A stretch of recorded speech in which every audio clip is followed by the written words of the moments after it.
Last session में हमने देखा कि माइक्रोसॉफ्ट एक्सेल में हम फॉर्मेटिंग कैसे करते हैं। इसी फॉर्मेटिंग की एक अगली शक्ल, उस फॉर्मेटिंग को एनालिसिस की बेस बनाना है कि हम फॉर्मेटिंग कर रहे हैं किसी कंडीशन को यूज़ करते हुए, और फिर उसी कंडीशन को यूज़ करते हुए हम पूरे का पूरा एनालिसिस उसके ऊपर रन करें।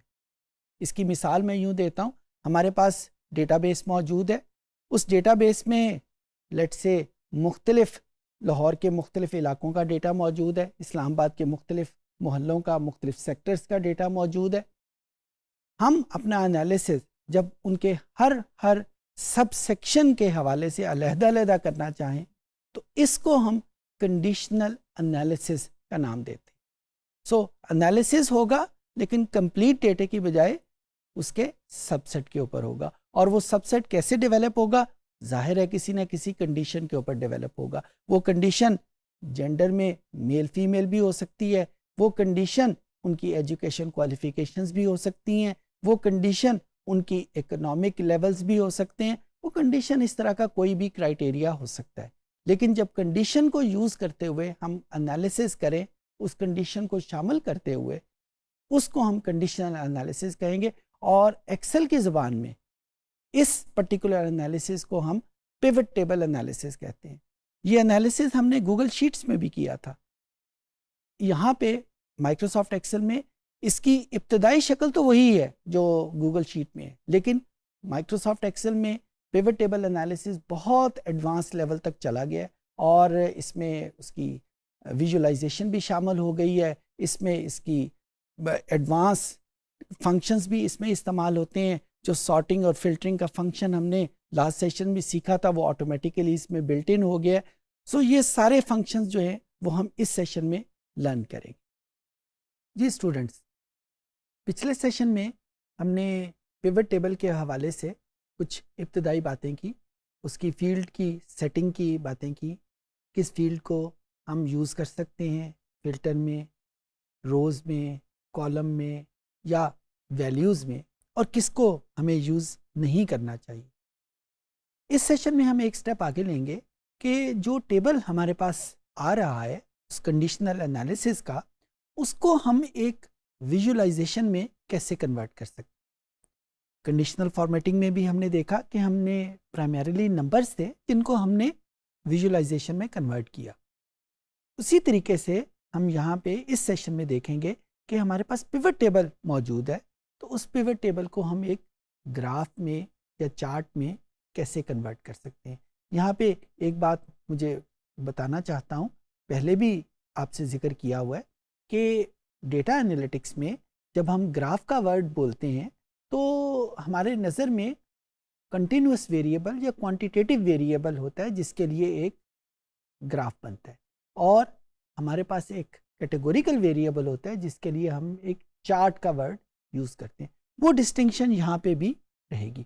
एक और बात भी यहाँ पे जहन में रखिएगा कि एक्सेल की भी कुछ लिमिटेशंस हैं, उन लिमिटेशंस का भी हम जहाँ पे जिक्र करेंगे, और उन्हीं ग्राफ और चार्ट के हवाले से, और इन्हीं लिमिटेशन की बेस के ऊपर हम ये फैसला करते हैं या हम इस बात पे मजबूर हो जाते हैं कि हम डेटा एनालिटिक्स के लिए एक्सेल की बजाय किसी और सॉफ्टवेयर को भी यूज़ करना चाहें। जाहिर है अगर हमें कुछ काम करना है, रिक्वायरमेंट है, और एक्सेल हमारी मतलूबा रिक्वायरमेंट पूरी नहीं कर रहा, तो हमें शिफ्ट करना पड़ता है किसी और की तरफ। तो हम कुछ हद तक वो भी डिस्कस करेंगे। सो स्क्रीन के ऊपर आपके पास वही डेटाबेस मौजूद है जिसको हम हमेशा यूज़ करते आए हैं, कस्टमर डीबेस को। मैं एक पिवट टेबल यहाँ पे बना लेता हूँ जिसको फिर हम कन्वर्ट करेंगे एक विजुअलाइजेशन में। यहाँ पे इंसर्ट और फिर पिवट टेबल के बाद ओके का बटन प्रेस किया, और मैं यहाँ पे जेंडर और इनकम के साथ यूज़ करते हुए एक बनाता हूँ पिवट टेबल, और सम की बजाय मैं यहाँ पे एवरेज को यूज़ कर लेता हूँ। ये मेरे पास एक पिवट टेबल बन गया। जब मैंने इसको ग्राफ में कन्वर्ट करना है तो यहाँ पे आप देखें कि ये मेरे पास पिवट टेबल का एनवायरनमेंट है। पिवट टेबल का एनवायरनमेंट उस वक्त ऑन होता है जब हमारा कर्सर जो है वो पिवट टेबल के अंदर मौजूद है। अगर मैं कर्सर को बाहर ले जाऊंगा तो ये पिवट टेबल का एनवायरनमेंट ऑटोमेटिकली एक्सेल ऑफ कर देगी, और जो ही इस कर्सर को मैं पिवट टेबल के अंदर लेके आऊँगा ये पिवट टेबल का एनवायरनमेंट ऑटोमेटिकली ऑन हो जाएगा। सो इस चार्ट कन्वर्ट करने के लिए या चार्ट को डेवलप करने के लिए ये जो कर्सर है ये लाजमी तौर के ऊपर एक पिवट टेबल के अंदर होना चाहिए, बाहर नहीं होना चाहिए। यहाँ पे एक आइकन मेरे पास मौजूद है पिवट चार्ट, इसको क्लिक किया तो ये तकरीबन वही मेन्यू है जो एक्सेल में जनरल चार्ट के हवाले से हमारे सामने आता है, और एक्सेल इस वक्त हमें ऑफर कर रहा है एक column chart.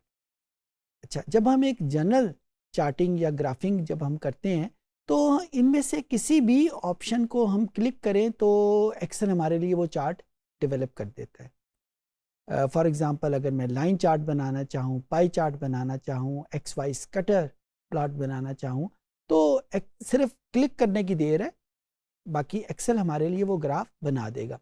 Unfortunately pivot table में या पिवट चार्टिंग में ये फैसिलिटी अवेलेबल नहीं है। ये वो लिमिटेशन है जिसका अभी थोड़ी देर पहले मैं जिक्र कर रहा था। पिवट टेबल में हम चार्ट जो डेवलप कर सकते हैं वो सिर्फ कॉलम और लाइन चार्ट डेवलप कर सकते हैं अनफॉर्चुनेटली। दूसरे चार्ट बनाने के लिए तरीका इनडायरेक्ट है, ये नहीं कह रहा कि वो चार्ट बना ही नहीं सकते, लेकिन उसके लिए इनडायरेक्ट मेथड है। डायरेक्ट मेथड हमारे पास यही है। फॉर एग्जांपल यहाँ पे मैंने कॉलम को क्लिक किया, ओके का बटन प्रेस किया, तो अब मेरे पास यहाँ पे वो ग्राफ एक कॉलम या बार चार्ट की सूरत में मेरे सामने आ जाएगा, और ये 0 का मेरे पास अलहदा कॉलम है, 1 का मेरे पास अलहदा कॉलम है, और जो हाइट है इन बार्स की ये मुझे बता रही है ये जो वैल्यूज़ हैं इन वैल्यूज़ के आगे उनकी वैल्यू हाइट उसके ऊपर डिपेंड कर रही है। अच्छा, यहाँ पे एक और बात भी जहन में रखिएगा कि ये जो हमारे पास ग्राफ या चार्ट बनते हैं, जब हमारे पास सिर्फ एक वेरिएबल हो जिसके लिए हमने ग्राफ या चार्ट डेवलप करना हो तो उसकी इंटरप्रिटेशन हम डिफरेंट तरीके से करते हैं, और जब हमारे पास एक से ज़्यादा वेरिएबल हो तो उनकी इंटरप्रिटेशन डिफरेंट तरीके से होती है। ये हमने पहले भी डिस्कस किया था कि जब एक वेरिएबल होगा तो हम उसकी इंटरनल कन्फिगरेशन के हवाले से ज़्यादा जानना चाहेंगे, और जब एक से ज़्यादा वेरिएबल होगा तो हम उनके दरमियान में रिलेशनशिप को देखना चाहेंगे। यहाँ पे मेरे पास सिर्फ एक वेरिएबल है, कौन सा वेरिएबल है? इनकम। तो मैं उसकी इंटरनल कन्फिगरेशन में के बारे में ज़्यादा इंटरेस्टेड हूँ, या जो इंटरप्रिटेशन पॉसिबल है वो सिर्फ उसकी इंटरनल कन्फिगरेशन के बारे में हो सकती है। और यहाँ पे इसकी इंटरप्रिटेशन जो की जा सकती है वो ये है 0 stand for male and 1 stand for female. तो यहाँ पे इस ग्राफ से, इस चार्ट से मुझे क्लियर है कि जो मेल को क्योंकि 0 रिप्रेजेंट कर रहा है तो मेल की इनकम जो है वो फीमेल से बहुत ज़्यादा है, एवरेज इनकम। सिमिलरली एक और ग्राफ हम यहाँ पे डेवलप कर सकते हैं। जब बाय द वे जब ये ग्राफ मेरे पास मौजूद है तो कुछ चीज़ें यहाँ पे और भी पॉसिबल है।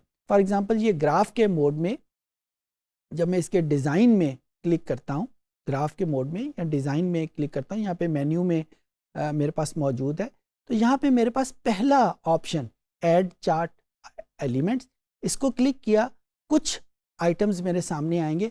फॉर एग्जांपल मैं इसके एक्सेस को क्लिक करना चाहूँ, आपके साथ पहले भी डिस्कस हुआ था कि हॉरिजेंटल एक्सेस किसको कहते हैं, वर्टिकल एक्सेस किसको कहते हैं। जब हम डेटा एनालिटिक्स की बात करते हैं तो वहाँ पे हॉरिजेंटल और वर्टिकल की टर्म यूज़ होती है, एक्स एक्सेस और वाई एक्सेस की टर्म हम आम तौर के ऊपर यूज़ नहीं करते। यूज़ करना गलत नहीं है, आम तौर पे हम यूज़ नहीं करते।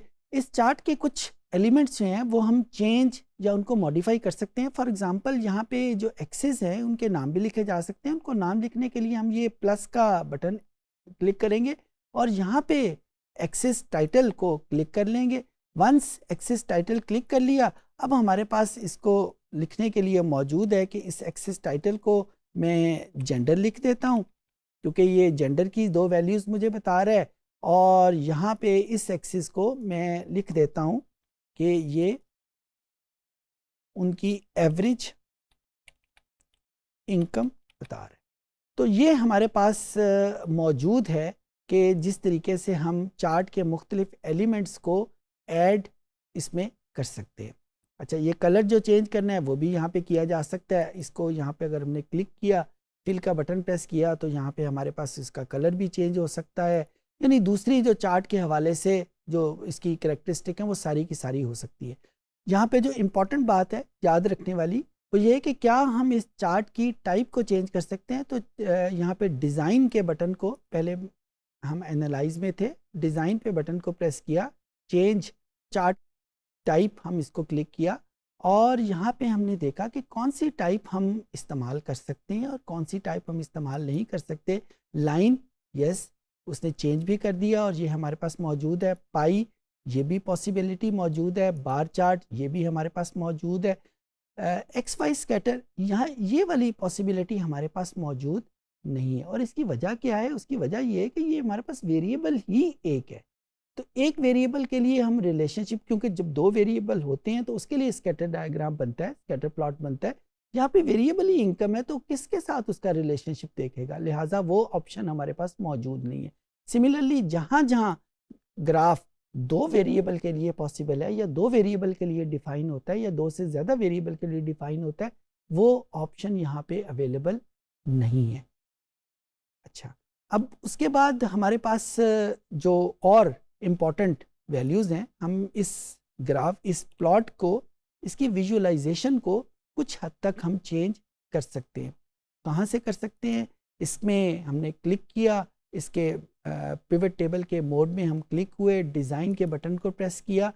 ये कुछ थीम्स हैं जो हम यूज़ कर सकते हैं अपने एक्सेल की पिवट टेबल को चेंज करने में। मैं यहाँ पे सिर्फ मैंने आपको बता दिया है कि ये कौन सी चीज़ें यहाँ पे पॉसिबिलिटी मौजूद है। इस फॉर्मेटिंग के साथ साथ अगर मैं इन फंक्शंस को यूज़ करना चाहूँ इस टेबल के बाहर, तो उसके लिए हम आम तौर पे जो यूज़ करते हैं, फॉर एग्ज़ाम्पल मैंने अगर इस पर्टिकुलर वैल्यू में कोई वैल्यू ऐड करनी है तो मैं क्या, आम तौर पे हम क्या करते हैं, हम इसको इस इक्वल टू का बटन प्रेस किया और यहाँ पे इसको क्लिक कर लिया। लेकिन जो ही हमने यहाँ पे क्लिक किया तो आप ये देखें कि बहुत बड़ी वैल्यू लिखी हुई आ गई।